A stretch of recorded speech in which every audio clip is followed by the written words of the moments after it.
Alors qu'on perçoit traditionnellement la Corée du Nord comme un pays pauvre dont la population affamée nous serait cachée, certains témoignages de déserteurs nuancent de plus en plus cette image. Dans la capitale, les buildings auparavant vides semblent se remplir, les cafés habituellement déserts compteraient de nombreux clients équipés de tablettes, et les routes, avant nues, se seraient parées de véhicules. Entre ça et l'arsenal dont le régime s'est doté ces dernières années, on peut se demander comment cette nation, toujours parmi les plus pauvres de la planète, a pu réaliser une telle évolution. En bref, comment la Corée du Nord fait pour gagner de l'argent? Remplir ses caisses pour la Corée du Nord, c'est compliqué. Depuis 1953, le pays fait face à de nombreuses sanctions économiques, que ce soit des États-Unis, des Nations Unies ou même de l'Union européenne. The European Union has introduced new sanctions. These new sanctions, United Nations sanctions, will invite further punishment and isolation. La stratégie des Kim pour maintenir le navire à flot, elle se base donc principalement sur le fait de contourner ces sanctions.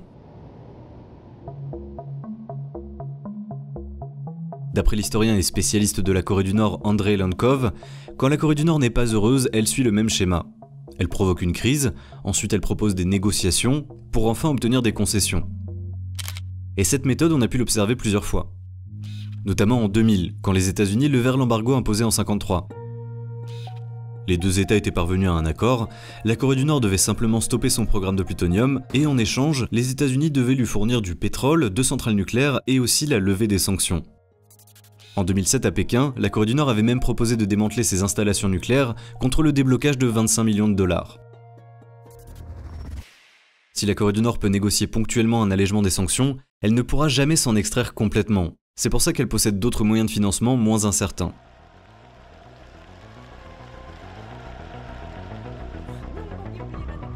Afin de se maintenir à flot, le régime compte aussi sur son plus grand allié. Et pour garantir la stabilité du petit pays, la Chine ne lésine pas sur les moyens. Premier partenaire commercial de la Corée du Nord, le rival des États-Unis brave régulièrement les sanctions pour le régime, en lui achetant diverses ressources,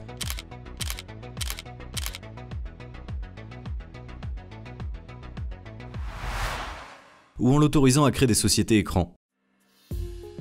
Ces entreprises officiellement chinoises, elles permettent au pays isolé de commercer avec le reste du monde, tout en cachant son identité. Mais si cette relation est extrêmement bénéfique pour la Corée du Nord, cette situation n'est pas aussi stable qu'on pourrait le penser.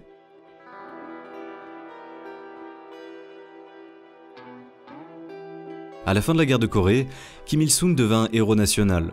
Porté par cet élan, la dynastie des Kim s'éloigna rapidement de l'emprise chinoise, notamment en s'occupant de nombreux officiers soviétiques présents dans ses rangs. La réalité, c'est que la Corée du Nord n'est plus aux ordres de la Chine depuis bien longtemps, et si elle l'aide malgré tout, c'est que la stabilité de son voisin l'arrange bien. Si le régime de Kim Jong-un venait à tomber, la Chine risquerait de devoir accueillir des millions de réfugiés dans l'une de ses régions les plus pauvres. Et tout aussi catastrophique, la chute des Kim pourrait même signifier l'avancée des troupes américaines présentes en Corée du Sud, directement à la frontière chinoise.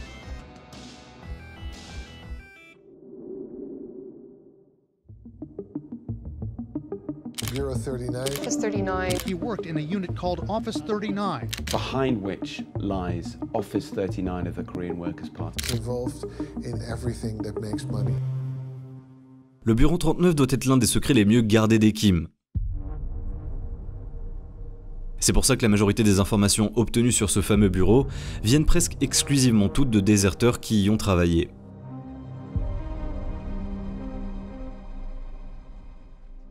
Voilà comment le système fonctionne. Toutes les sociétés nord-coréennes qui génèrent des devises étrangères sont obligées de le déclarer au Kim. Et ensuite, ils sont tenus de reverser l'intégralité de la somme en liquide. Ce bureau fondé par Kim Jong-il serait le véritable moteur du régime. Il rapporterait à lui seul la moitié du PIB de la Corée du Nord. Il permet de récupérer de l'argent de multiples façons. Et la principale, c'est d'envoyer simplement des travailleurs nord-coréens dans le monde. On a différentes sortes de travailleurs. Au maximum, je pense qu'on en a 150 000. Je dirais 50 000 en Russie, un peu plus en Chine, et les autres sont disséminés dans le monde. Et ces 150 000 personnes font gagner beaucoup d'argent. La deuxième source de revenus du Bureau 39, c'est la gestion des sociétés écrans. En France ou en Allemagne, bien sûr. Dans ces pays, il n'y a pas de main-d'œuvre. La loi est trop puissante. Mais il y a de l'argent là-bas.